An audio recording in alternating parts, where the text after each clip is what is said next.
कभी कभी कैंसर नहीं होता। भक्ति भजन व प्रवचन के अद्भुत ज्ञान की बातें सुनने के लिए सब्सक्राइब करें सोनू महाराज जी के YouTube चैनल को और सबसे पहले वीडियो देखने के लिए बेल आइकन पर क्लिक करना ना भूलें। तकलीफ हो, कितनी भी तकलीफ, आधा कप हमेशा गौमूत्र पीना स्टार्ट कर लो। अब लोगों को है नहीं बहुत बुरा लगता है, गौमूत्र कैसे पिए, अब दवाइयां तो घनी पीवा। महाराज गौमूत्र जो पीता है ना, एक आधा कप डेली का, उसको जिंदगी में कभी नजर कमजोर नहीं होती, जिंदगी में कभी घुटनों का दर्द नहीं होता, जिंदगी में कभी डायबिटीज नहीं होती, जिंदगी में कभी कैंसर नहीं होता, जिंदगी में कभी हार्ट अटैक नहीं होता, परंतु पीने वाला चाहिए। अरे यहाँ तक तो देखिए, डॉक्टर साहब अगर कितना भी आपको बोल देना कि इसका ऑपरेशन करके डिलीवरी होगी, साहब हमको तो पूरा विश्वास है, छोटी बछड़ी उसका इतना सा गौमूत्र और उसी का गोबर उसी में घोलकर कपड़े में छान कर वो 3 टाइम घूंट घूंट पिला दो, उसको नॉर्मल डिलीवरी हो जाएगी।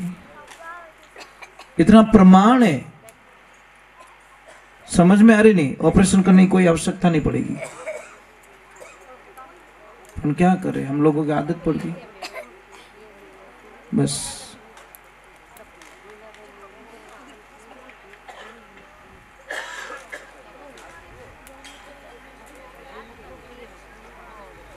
क्या चाहिए बेटा? घर पे बिल्ली है बड़ी, मैं देख के इतनी बड़ी बिल्ली तुम्हारे घर में, बहुत सारा धन आएगा आपके पास में, आपके घर में कभी पैसों की कमी नहीं रहेगी। मैं एक सूत्र बताता हूं, वो कर लेना, आपके पास पैसों की कमी नहीं रहेगी। कहते हैं कि कोई बहन थी, उसके ससुराल में काल घोषित हो गया, मतलब बारिश नहीं हुई, 2-3 साल से कुछ नहीं हुआ, मजदूरी बंद हो गई, खाना कुछ मिला नहीं। तो उस बहन ने सोचा कि मेरे भाई बहुत पैसे वाले हैं, मैं मेरे भैया के पास में जाती हूँ और 4-6 महीने के लिए कुछ खाने का ले आ देती हूँ, मेरे बच्चे पल जाएंगे, मेरे खाने का इंतजाम हो जाएगा, थोड़ा पैसे मिल जाएंगे। वो बड़ी आस लेके भैया के पास में जाती है, बड़ी आस लेके। पर जैसे भैया को पता चलता है कि मेरी बहन आ रही है, ऊपर छत पे खड़ा था, उसने अपनी पत्नी को बोल दिया कि लक्ष्मी मेरी बहन आ रही है और मुझे पता है मेरी बहन दुखी है, उसके गांव में बड़ा दुख हो गया, कुछ भी नहीं है, पानी भी कुआं में पानी सूख चुका है, खाने के लिए कुछ भी नहीं है, वो बहन मेरे से कुछ हेल्प मांगेगी और मेरा नाम लेवे, तेरे को पूछे तो बता देना तेरा भैया बाहर गया है और मैं ऊपर के कमरे में सो जाता हूँ। जैसे ही बहन आती है, भाभी को प्रणाम करती हैं और भाभी को बोलती है भाभी मेरा भाई कहाँ है? कि तो आपके भाई तो 5 दिन हो गए बाहर गए। भाभी मैं बड़ी आस लेके आई हूँ, कोई चीज़ चाहिए मुझे। तो भाभी ने बड़ा उत्तर दे दिया कि मैं तुम्हारे भाई के पूछे बिना मैं किसी को सुई भी नहीं दे सकती। वो बहन रोती हुई वापस निकल गई कि बड़ी आस लेके आई थी, मेरे जहाँ पे मेरा जन्म हुआ, जिस घर में मैं खेला करती थी, आज वहाँ से मुझे हेल्प लेने के लिए किसी की इजाज़त की ज़रूरत पड़ती है। जब मैं पियर में थी तो मन चाहिए चीज़ मैं मेरे हाथों से लेती थी। देवियों वो घर इतना पराया क्यों हो जाता है? एक लड़की ने क्या गुनाह कर दिया कि उसके लिए वो पराया हो गया? अब वो बहन रोती हुई जैसे ही वापस निकलती है, सामने एक भाई बैठा था, उसने बोला बहन रोती क्यों है? कि मैं कुछ हेल्प लेने के लिए आई, मेरा भाई बाहर गया है। तो वो बोलियो कि देख वो भाई थारो बाहर गयो, ओ भाई तो अटे ही है, मैं थारो खून रो भाई नहीं हूँ, थारो रिश्ता रो भाई नहीं हूँ, तेरे समाज का भाई नहीं हूँ, पर तारा गांव रो तो भाई हूँ, हम साथ में पले हैं, साथ में रहें। बोल बहन आज तेरे में तकलीफ है, कल मेरे में, बोल तेरे को क्या चाहिए कि मेरे ये तकलीफ है। उसकी पत्नी को बोला लक्ष्मी कि हाँ पतिदेव के धारा पैसा आया है, यानी कोई चीज़ की जरूरत है।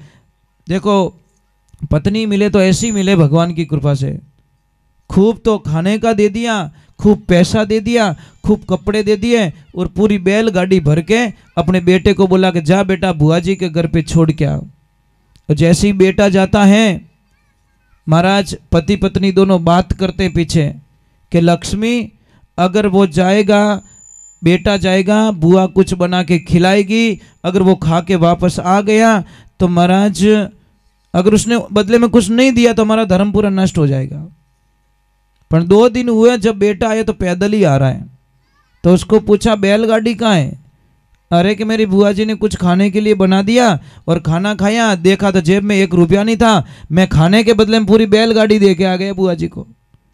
तब उन्होंने बोला कि अब हमारा जीवन धन्य हो गया। शास्त्र में लिखा है जो आदमी सच्चा सपूत होता है, सच्चा शास्त्र को मानने वाला होता है, वो बेटी के घर का कभी पानी भी नहीं पीता महाराज।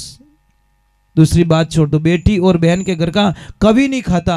अगर खाता है तो पहले बेटी का कर्जा उतार के, पहले बहन का कर्जा उतार के फिर वो खाता है। कर्जा उतारने का ये नहीं भाई 5 लाख रो कर्जो वो उतारने पर से रोटी जिमनी, मैं ये नहीं कह रहा हूँ। मतलब उसकी थाली के नीचे कुछ भी रख ले, चाहे 11 रुपया रख लो, चाहे 101 रुपया रख लो, पर थाली के नीचे पैसे रख के ही बहन वहाँ पे भाई भोजन कर सकता है। तो एक बात का ध्यान रखना देवियों, अगर आपको घर में सुखी होना है तो आप ननद बैसा ने खूब दीजो, खूब देना, मना मत करना। हाँ बात नहीं जमी ना, ये तो घोटाला कर दिया हमारा से।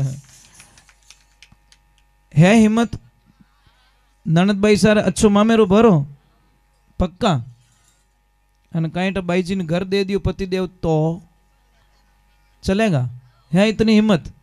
बोले कि 25 साल मेहनत करके बनाए, ऐसे कैसे दे दूं, अंदर भी नहीं आने दूं?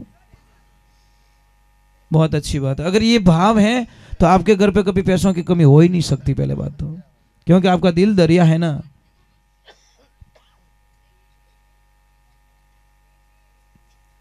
आप इनकी ननद हो क्या? हाँ, शर्त अभी पक्को करे रही है। ये देखो कांटेक्ट हो गया इनका, क्या देखो मौका मत नटजो मती, व्यवहारिक बात है भाई, ये तो समझो तो कर लियो आपस में। क्या देखो सुन जो ध्यान 2 बार पाछो याद दिलायो कि ध्यान सुन जो के नहीं भाई। देखो एक बहन कहाँ जाती है? भाई के पास आस रहती है, कहाँ जाएगी वो? पियर में तो जाएगी, कहाँ जाएगी वो? अरे वहीं से अगर वो रोती हुई निकल रही तो कुछ नहीं बचा महाराज, हमारे पास कुछ भी नहीं है। थोड़ा जय जोर से बोलिए, बोलिए श्री भगवान की।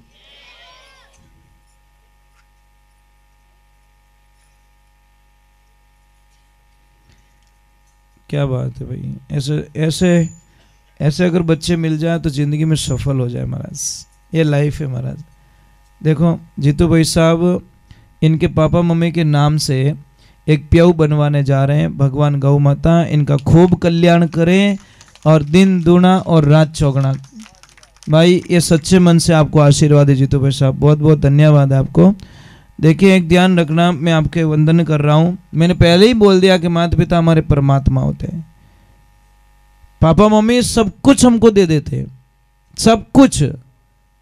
बोलो है कोई दानी ऐसा दुनिया में जो अपनी पूरी जीवन की कमाई भूखे मर के पैसा बचाया हो और लास्ट में बच्चों को दे के जाए? कोई है ऐसा दुनिया में? सिर्फ पापा मम्मी के अलावा कोई नहीं कर सकता। और जो माता पिता ने, बेटा एक ध्यान रखना, बहू को ये शब्द कभी मत बोलना, कभी नहीं बोलना चाहिए कि हमारा सास ससुर मने कहीं दियो। ये शब्द बेटा कभी मत बोलना। सास ससुर आपने बेटो दियो, इनो मोटो दुनिया में कुछ नहीं दे सक्या, पर वनो बेटो तो थाने दे दियो।